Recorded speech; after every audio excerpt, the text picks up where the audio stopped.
पिछले वीडियो में मैंने बताया था कि शब्दों को सिलेबल में कैसे बांटा जाता है और मैंने इसके 5 नियम भी बताए थे। आज छठे और आखिरी नियम की बारी है। नमस्कार। इन दिनों हम अंग्रेजी शब्दों को सिलेबल में बांटना सीख रहे हैं ताकि अगले कुछ दिनों में जब मैं अंग्रेजी उच्चारण के 7 नियमों की चर्चा करूं तो आप उनको अच्छी तरह समझ सकें। पिछले वीडियो में मैंने बताया था कि शब्दों को सिलेबल में कैसे बांटा जाता है और मैंने इसके 5 नियम भी बताए थे।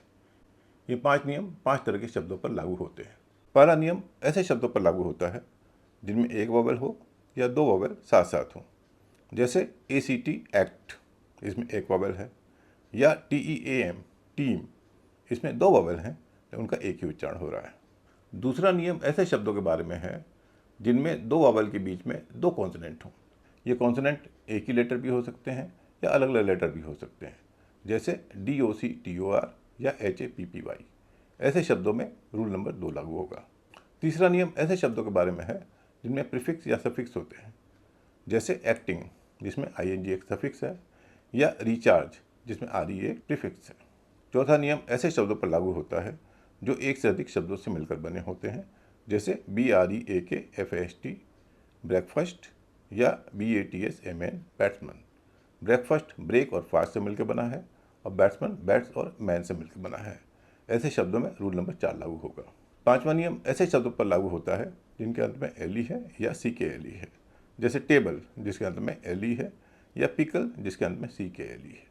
इन 5 नियमों से आप सीख सकते हैं कि अलग अलग तरह शब्दों को कैसे सिलेबल में बांटा जाए। आज छठे और आखिरी नियम की बारी है, लेकिन छठा और आखिरी नियम बताने से पहले मैं उन साथियों से आग्रह करूंगा जिन्होंने मेरा पिछला वीडियो नहीं देखा है।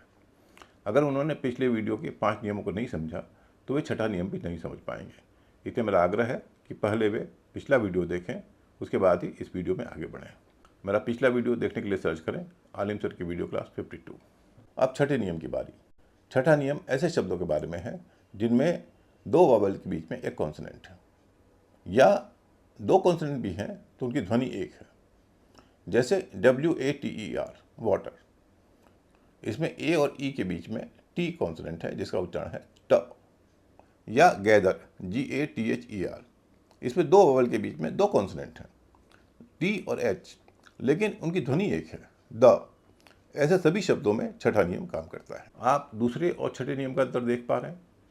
दूसरा नियम ऐसे शब्दों के बारे में है जिनमें 2 वॉवेल के बीच में 2 कॉन्सोनेंट हों, जबकि छठा नियम ऐसे शब्दों के बारे में है जिनमें 2 वॉवेल के बीच में एक कॉन्सोनेंट हो, या 2 कॉन्सोनेंट हैं तो उनकी एक ही ध्वनि है, जैसे गैदर। यानी दूसरा नियम डॉक्टर जैसे शब्दों में काम करेगा, हैप्पी जैसे शब्दों में काम करेगा, जबकि छठा नियम वाटर जैसे शब्दों में काम करेगा, गैदर जैसे शब्दों में काम करेगा। तो जब भी आप शब्द देखें, आप ये पता करें उसमें कितने कॉन्सोनेंट हैं, उसी के आधार पर रूल अप्लाई करें कि हाँ दूसरा लगेगा या छठा लगेगा। जैसा कि मैंने पिछली बार ही बताया था कि रूल नंबर 6 थोड़ा ट्रिकी है, थोड़ा पेचीदा है। यह इसलिए कि जो पहले 5 रूल हैं, जो पहले 5 नियम हैं, उनमें आप किसी शब्द को सिलेबल में बांट सकते हैं बिना उसका उच्चारण जाने। आपको बस यह देखना है कितने वॉवेल हैं, कितने कॉन्सोनेंट हैं, कहाँ पर हैं, शब्द के अंत में LE है या CKLE है, प्रीफिक्स है या सफिक्स है, कंपाउंड वर्ड्स है। इसके आधार पर ही आप शब्द को सिलेबल में बांट सकते हैं। लेकिन छठे नियम के लिए आपको ज़रूरी है जानना, कम से कम कुछ अंदाज़ा होना चाहिए कि शब्द का उच्चारण क्या है, और आपको यह भी मालूम होना चाहिए कि लंबा स्वर क्या है और छोटा स्वर क्या है। तो आइए पहले लंबे और छोटे स्वर के बारे में भी जान लेते हैं। इसको अंग्रेजी में कहते हैं long vowel sound, short vowel sound. लंबा स्वर वह स्वर है जिसको बोलने में ज़्यादा टाइम लगता है, छोटा स्वर वह है जो उसको बोलने में कम टाइम लगता है। अब आप जानना चाहेंगे कि लंबे स्वर कौन है और छोटे स्वर कौन है, क्योंकि इसके आधार पर ही नियम बना है। तो इसको जानने के 2 तरीके हैं। मैं लंबे स्वर गिना दूँ आपको जो 15 हैं, या छोटे स्वर गिना दूँ जो 6 हैं। बेहतर यही होगा कि मैं छोटे स्वर गिना दूँ 6, जिनको आप समझ लें, याद कर लें। उसके अलावा जितने भी स्वर हैं वे लंबे स्वर हैं। तो पहले मैं छोटे स्वर से शुरू करता हूँ। छोटे स्वर 6 हैं।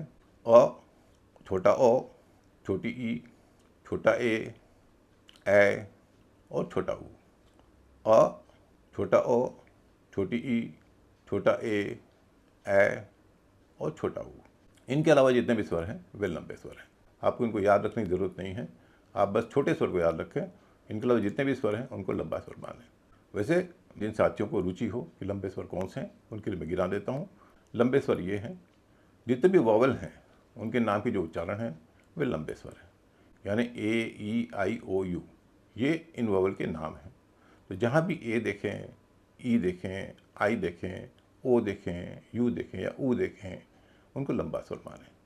इनके अलावा आ और ओ ये भी लंबे स्वर हैं। और ई के कारण जो ई का उच्चारण होता है, जिसको हम कभी कभी छोटी ई से भी लिखते हैं, रिजल्ट, तो वो ई लंबे स्वर में ही आता है। और इनके अलावा दो वोवल के कारण से जो उच्चारण होते हैं, जो मिश्रित उच्चारण होते हैं, बिना रुकावट के उच्चारण होते हैं, जिनको हम डिप्थोंग कहते हैं, वे भी लंबे स्वर में आते हैं। जैसे आऊ है, ओई है, ए है, ये सब भी लंबे स्वर में आते हैं। लेकिन आपको इनको याद रखने की जरूरत नहीं है। जैसा कि मैंने कहा, छोटे 6 स्वर को याद रखिए, इनका जो भी स्वर है वे लंबे स्वर है। अब आते हैं नियम पर। नियम क्या कहता है? नियम बहुत सिंपल है, ध्यान से सुनिएगा। नियम यह है कि अगर किसी शब्द में लंबे स्वर का उच्चारण है तो शब्द उस वावल के ठीक बाद से कटेगा, और अगर शब्द में छोटे स्वर का उच्चारण है तो शब्द वावल के बाद जो कॉन्सोनेंट है उसके बाद से कटेगा। आइए कुछ उदाहरण देखते हैं। पहले छोटे स्वर के उदाहरण देखते हैं। जैसे हनी, HONEY, इसमें ओ का उच्चारण अ हो रहा है। अ क्या है? छोटा स्वर है। और नियम क्या है कि अगर छोटा स्वर होगा तो वावल के बाद जो कॉन्सोनेंट है वहाँ से शब्द बढ़ेगा, इसलिए यहाँ पर ओ के बाद जो कॉन्सोनेंट है वहाँ से शब्द बढ़ेगा, HONEY। शिवर, SHIVER, इसका उच्चारण शिवर है, शाइवर नहीं है, शिवर है। शाइवर होता तो फिर ये लंबा स्वर हो जाता, फिर इसको बांटने में दूसरा नियम अपनाना पड़ता। शिवर है, छोटी ई का उच्चारण है, इसलिए यहाँ पर भी SHIV के बाद जो कॉन्सोनेंट है उसके बाद से ये शब्द बटेगा।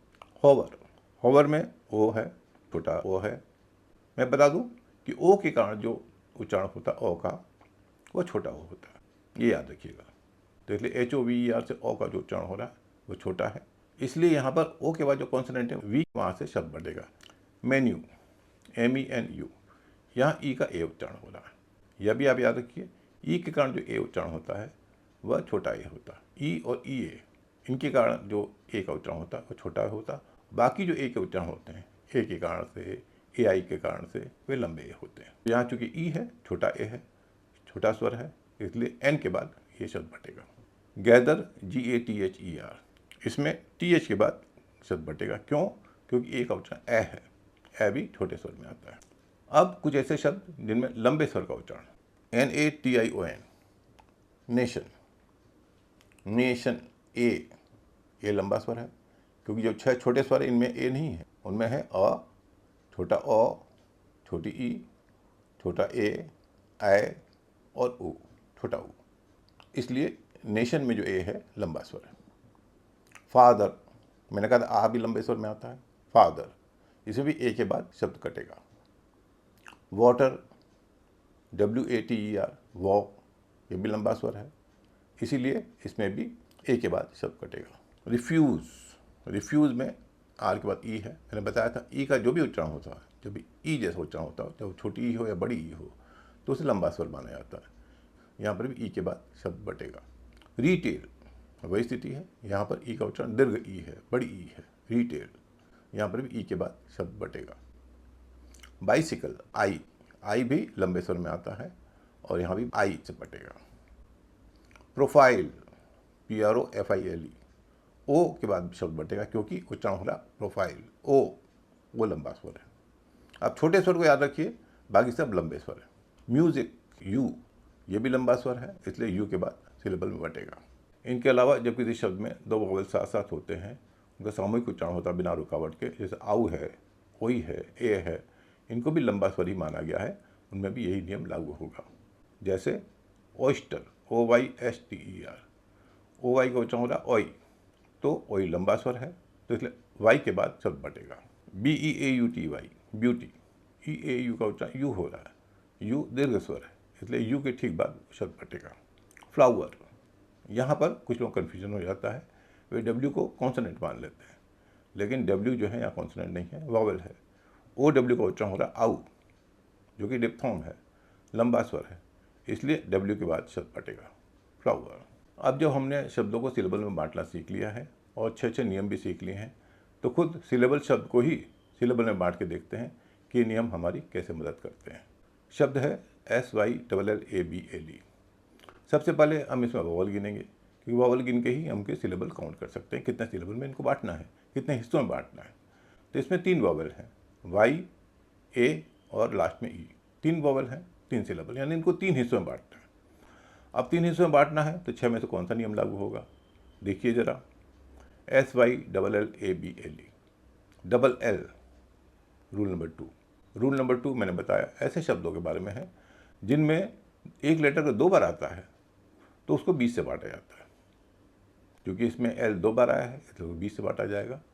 तो SYL और LABLE इन दोनों को अलग अलग कर दिया जाएगा।